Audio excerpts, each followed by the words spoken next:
भजन तो करना और भोजन भी करना, क्योंकि भूखे पेट न होए भजन गोपाला।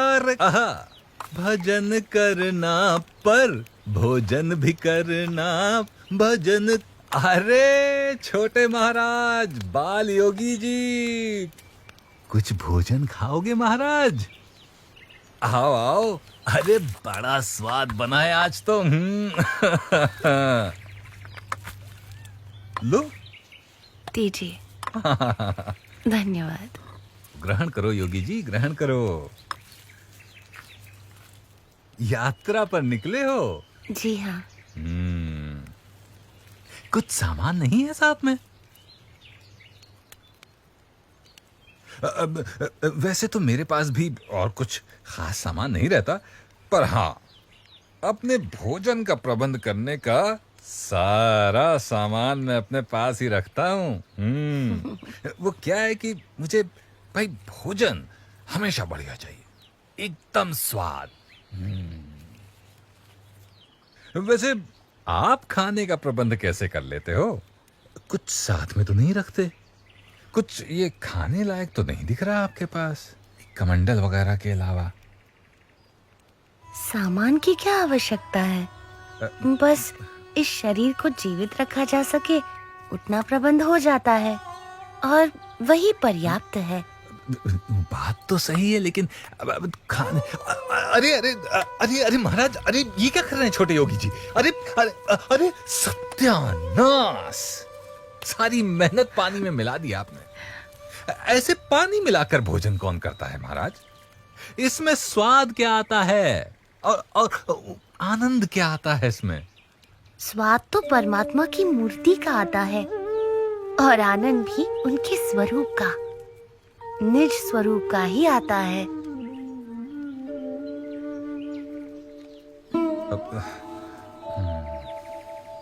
पर इतना स्वादिष्ट भोजन जो बनाया था, हैं, उसका क्या है? योगी के लिए परमात्मा की भक्ति ही भोजन है, और परमात्मा की मूर्ति का सुख ही उसका स्वाद है।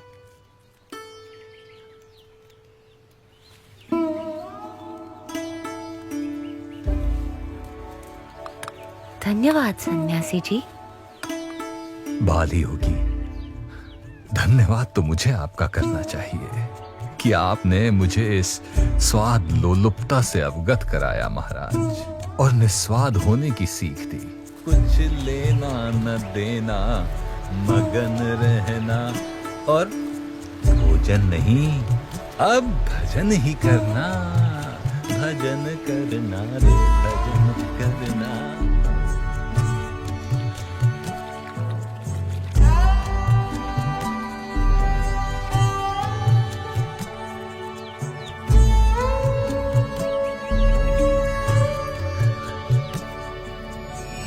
नीलकंठ वर्णी जानते थे कि काली गंडकी नदी के किनारे चलते हुए मुक्तिनाथ पहुंचा जा सकता था, इसीलिए वे काली गंडकी नदी के प्रवाह को ढूंढ रहे थे, और उसी दौरान वे किसी अज्ञात निर्जन क्षेत्र में आ पहुंचे।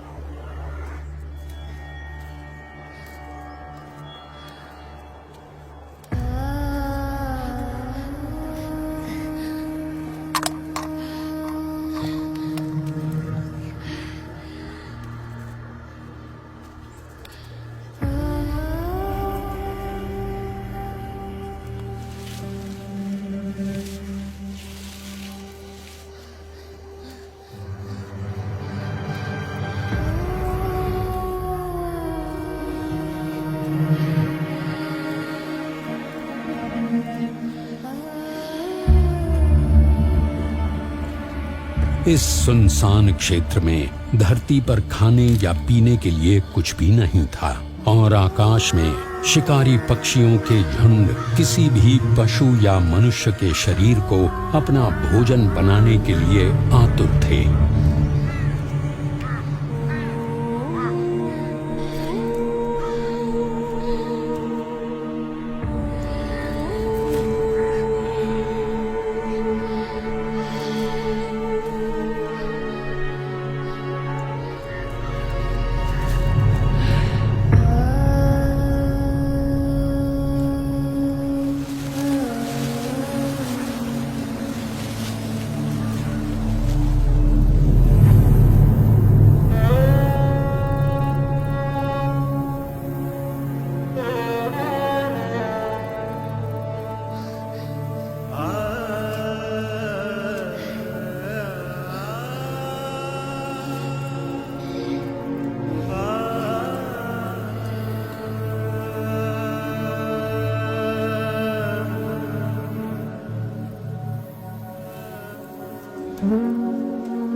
निरंतर 3 दिनों तक भूखे प्यासे रहने के बाद यदि किसी भी सामान्य मनुष्य को पानी मिल जाए तो उसके लिए तत्काल पानी पी लेने से अधिक प्राथमिकता और कुछ भी नहीं हो सकती थी।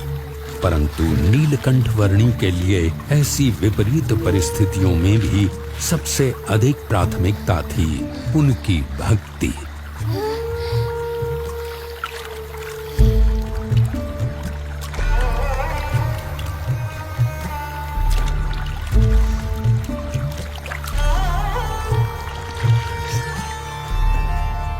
सब ही प्रकार से जीव सो उत्तम भक्त कहवे।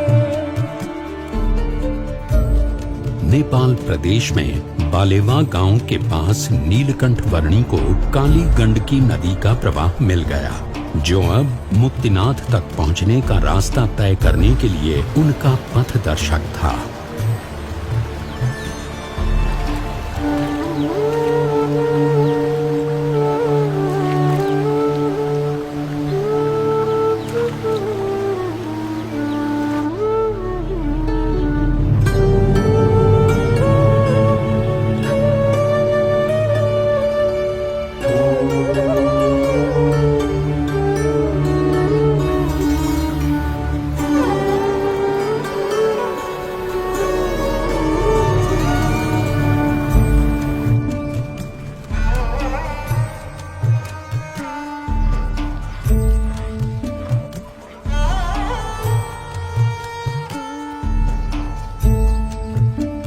और इसीलिए रोज सुबह सबसे पहले भगवान की पूजा प्रार्थना करनी चाहिए और उसके बाद ही बाकी सब कामों की शुरुआत करनी चाहिए। अन्नपूर्णा पर्वत श्रृंखलाओं के बीच से बहती काली गंडकी नदी के किनारे उत्तर की ओर बढ़ते हुए नीलकंठ वर्णी मुक्तिनाथ पहुंचने का रास्ता तय करने लगे।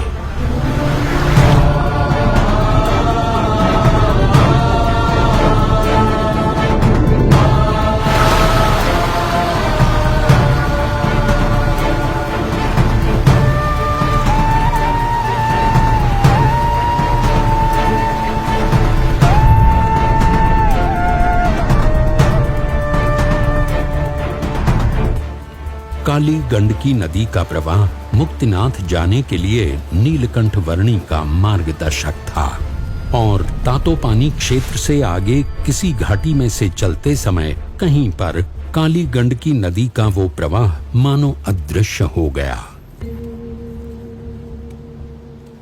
उस प्रवाह को ढूंढ लेना अनिवार्य था।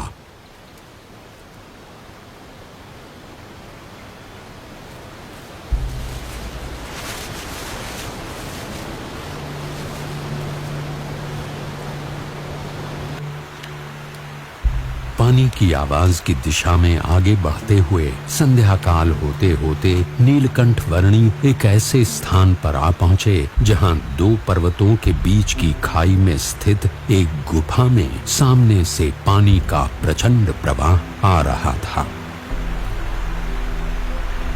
मुक्तिनाथ पहुंचने के लिए यदि काली गंडकी नदी को पुनः पाना था तो यहीं से होकर जाना था। ऐसा निश्चय करके नीलकंठ वर्णी इस भयानक गुफा में से बहते हुए पानी के प्रचंड प्रवाह का सामना करते हुए आगे बढ़ने लगे।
अतिशय भयानक और घातक स्थितियों का रात भर सामना करते हुए प्रातः नीलकंठ वर्णी एक ऐसे स्थान पर गुफा से बाहर आए जहां उन्हें काली गंडकी नदी का प्रवाह पुनः मिल गया।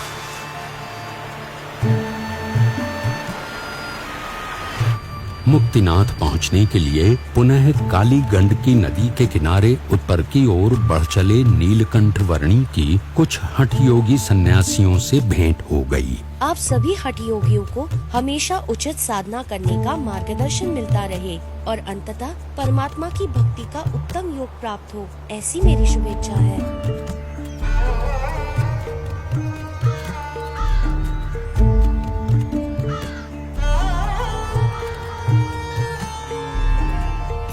गुणातीत गुरु संग ही से जीव ज्ञान सनातन पावे,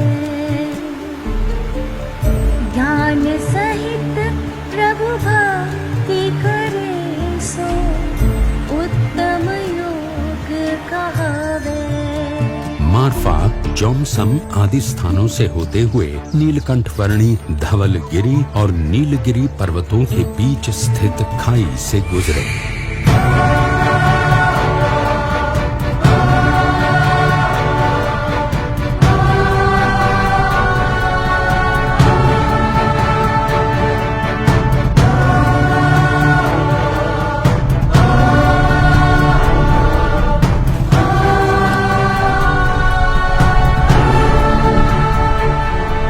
विश्व की कुछ सबसे गहरी खाइयों से होते हुए नीलकंठ वर्णी एक ऐसे क्षेत्र में आ पहुंचे जहां सबसे वास्तविक रूप के शालिग्राम प्राप्त होते हैं, ऐसा माना जाता है। ये थोड़ा बहुत शालिग्राम लग रहा है। नहीं, पक्का होगा। और ढूंढता हूँ, शायद इससे भी अच्छा मिल जाए।